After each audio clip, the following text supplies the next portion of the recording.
did a quick inventory of a number of DVDs that we have in our DVD collection, and I was surprised at how many stories were stories of redemption.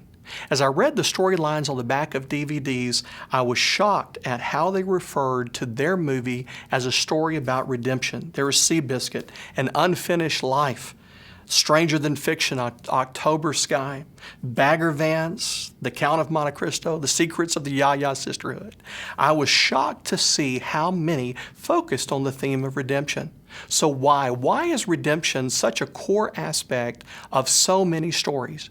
I think the answer is because redemption is a core aspect of the larger story. Redemption is at the core of the gospel itself.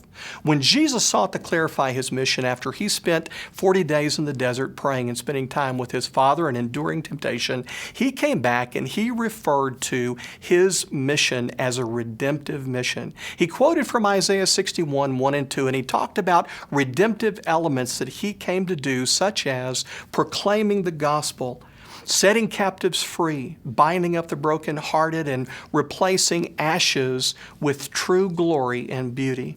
Jesus' mission was a redemptive mission. Redemption is at the heart of the gospel. One of the most powerful redemptive passages that we have in the New Testament, Romans 8:28, is also one of the most misunderstood.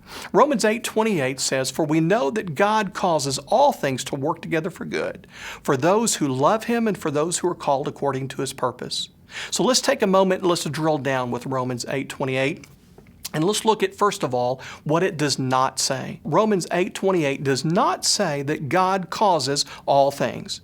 There are a number of possible causes for events that come into our lives.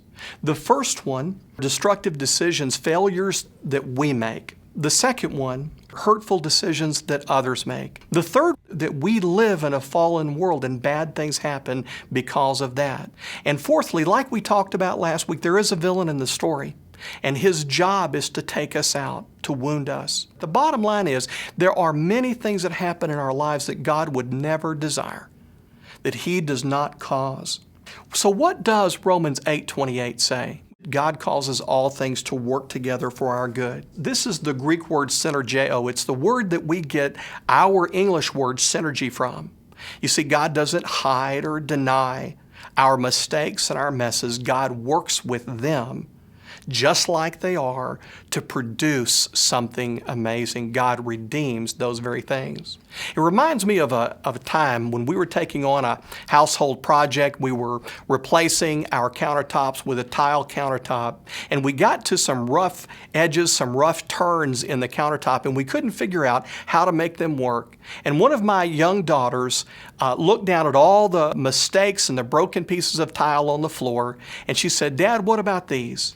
And so we turned them loose with a hammer, and they busted up a bunch of pieces of tile, and they created, in those unusual turns on that tile on that countertop, a beautiful mosaic from those broken pieces.